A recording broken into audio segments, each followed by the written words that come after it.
Bismillahirrahmanirrahim. Assalamualaikum warahmatullahi wabarakatuh. Perkenalkan, saya Lodemon Sultan Kolgo dengan NIM S1S1240008.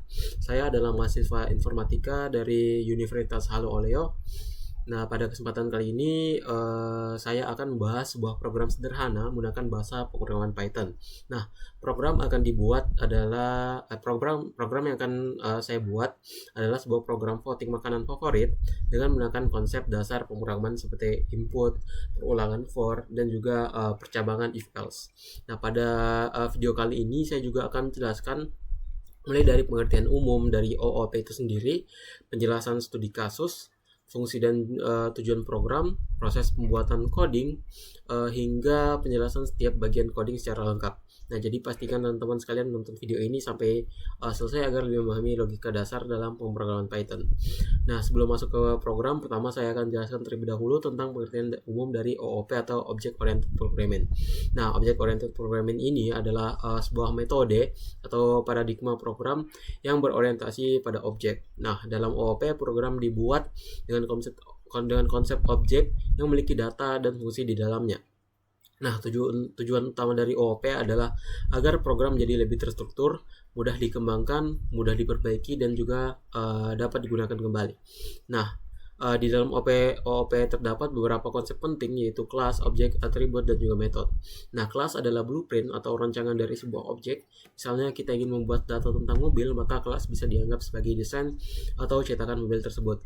Nah, sedangkan objek adalah hasil nyata dari kelas. Jika kelas adalah cetakannya, nah maka objek adalah benda yang sudah jadi.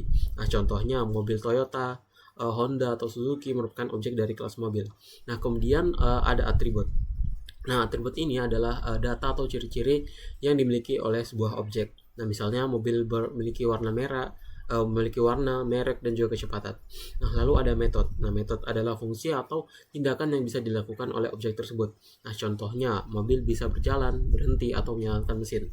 Nah, konsep OOP itu sangat berguna dalam pembuatan program skala besar karena membuat kode menjadi lebih rapi, terorganisir. Dengan menggunakan OOP, programmer juga dapat mengurangi penulisan kode yang berulang sehingga proses pengembangan aplikasi menjadi lebih efisien. Lalu selain itu, OOP juga memiliki beberapa prinsip utama seperti encapsulation, inheritance, polymorphism, dan abstraction. Nah, walaupun program yang akan dibuat pada video ini masih berupa dasar Python, juga belum sepenuhnya menggunakan kelas dan objek, tetapi logika dasar seperti input, percabangan, dan perulangan merupakan fondasi penting sebelum mempelajari OOP lebih dalam. Nah, karena sebelum membuat program berbasis objek yang kompleks, maka kita harus memahami terlebih dahulu bagaimana sebuah alur logika program bekerja. Nah, maka dari itu pembelajaran dasar Python seperti ini sangat penting bagi pemula dalam memahami dunia pemrograman. Nah, jadi saya jelaskan juga terkait studi kasusnya. Jadi pada kesempatan kali ini untuk studi kasus yang saya gunakan adalah program voting makanan terfavorit. Nah, program ini dibuat untuk mensimulasikan proses pemilihan makanan yang paling disukai oleh beberapa pelanggan. Nah, di dalam program terdapat 3 pilihan makanan, yaitu bakso, mie ayam, dan juga nasi goreng. Nantinya user akan diminta masukkan jumlah pelanggan masukkan jumlah pelanggan atau jumlah foto terlebih dahulu. Nah, setelah itu setiap pelanggan akan memilih salah satu makanan menggunakan angka sesuai menu yang tersedia. Nah, contohnya jika user memiliki angka 1, maka vote akan masuk ke bakso, angka 2 untuk mie ayam, dan angka 3 untuk nasi goreng. Nah, program kemudian akan menghitung jumlah vote dari masing-masing makanan secara otomatis. Nah, setelah semua proses voting selesai, program akan menampilkan hasil total vote dari setiap makanan dan menentukan makanan mana yang memperoleh vote terbanyak. Nah, jika terdapat jumlah vote yang sama, maka program akan menampilkan status seri. Nah, tujuan dari studi kasus ini adalah untuk melatih logika dasar pemrograman, terutama dalam penggunaan input, variabel, perulangan for, dan juga percabangan if else. Nah, selain itu, studi kasus ini juga sangat cocok untuk pemula karena alur programnya yang sederhana tetapi tetap melatih cara berpikir logis dalam menyelesaikan sebuah masalah menggunakan bahasa pemrograman Python. Jadi selanjutnya untuk fungsi utama dari program ini adalah untuk melakukan proses voting atau pemilihan makanan favorit dari beberapa pelanggan secara sederhana menggunakan bahasa pemrograman Python. Program akan menerima input pilihan dari pengguna, menghitung jumlah vote setiap makanan, lalu menentukan makanan dengan vote terbaik sebagai pemenangnya. Jadi itu untuk fungsinya teman-teman. Lalu sedangkan tujuan dari program ini adalah untuk melatih kemampuan berpikir logis dan menyelesaikan suatu masalah menggunakan kode program seperti itu. Jadi itu mungkin pembuka dan pengantar dari saya. Jadi saya akan langsung mempraktekkan codingan yang akan saya buat. Oke, teman-teman mohon diperhatikan.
Oke, jadi codingannya sudah selesai teman-teman. Saya peragakan dulu.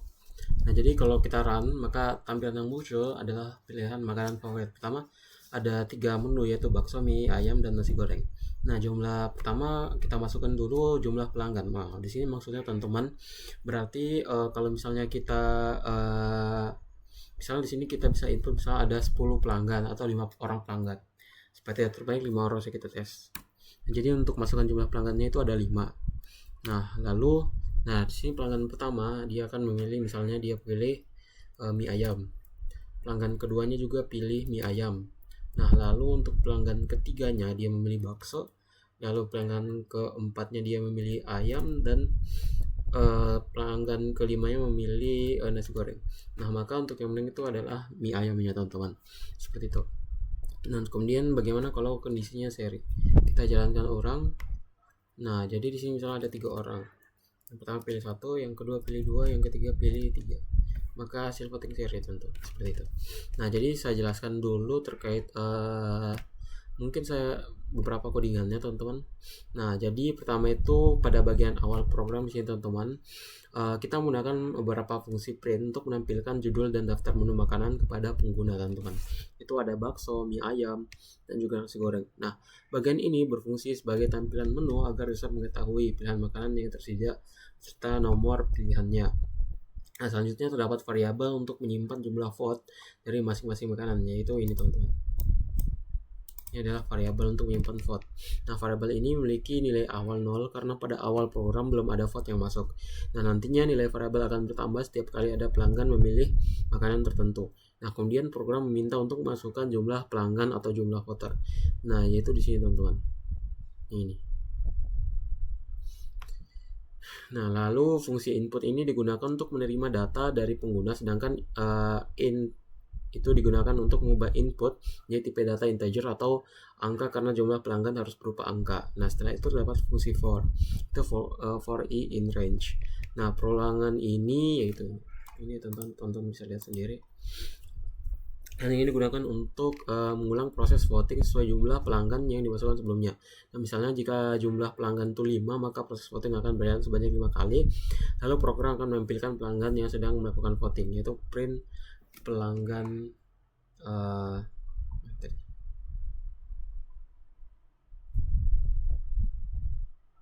ini tentu print pelanggan ke i. Nah, itu variabel ini berasal dari perulangan for yang otomatis bertambah setiap pengulangan. Selanjutnya program meminta pelanggan masukkan pilihan makanan, itu ini teman-teman. Nah, input ini nantinya akan dicek menggunakan percabangan if, elif, else. Nah, bagian berikut adalah proses percabangan, yaitu misalnya di sini ada if pilihan 1 bakso plus 1. Jadi pelanggan memilih angka 1, maka vote untuk bakso akan bertambah 1. Jika memilih angka 2, maka vote mie ayam bertambah 1. Jika memilih angka 3, maka vote nasi goreng akan bertambah 1. Sedangkan sebagai bagian ini teman-teman, yaitu else, yang dimana digunakan jika user memasukkan angka selain 1, 2, atau 3, program akan menampilkan pesan bahwa pilihan tidak valid. Nah, setelah semua proses voting selesai, program akan menampilkan hasil voting. Nah, yaitu di sini. Bagian teman-teman. Nah, bagian ini menampilkan total jumlah vote dari masing-masing makanan. Kemudian program menentukan pemenang voting menggunakan percabangan lagi. Nah, yaitu ini teman-teman. Nanti itu if bakso besar dari mie ayam, and bakso besar dari nasi goreng, maka makanan favorit adalah bakso. Jadi di sini maksudnya teman-teman, kalau misalnya si bakso ini dia inputannya hasil votingnya itu lebih banyak daripada mie ayam dan juga nasi goreng, maka dia akan jadi maka program akan mengeluarkan keterangan bahwa makanan favorit adalah bakso, dan begitu seterusnya teman-teman. Nah, kemudian di bagian akhir atau di bagian else ini digunakan jika terdapat jumlah vote yang sama sehingga tidak ada satu pemenang yang tunggal teman-teman, seperti itu. Nah, sini teman-teman bisa lihat tadi sudah saya praktekkan ya. Ini kalau misal kondisinya seri teman-teman. Oke, mungkin itu saja yang dapat saya sampaikan pada video kali ini. Lebih dan kurangnya mohon dimaafkan. Bila taufiq wal hidayah. Wassalamualaikum warahmatullahi wabarakatuh.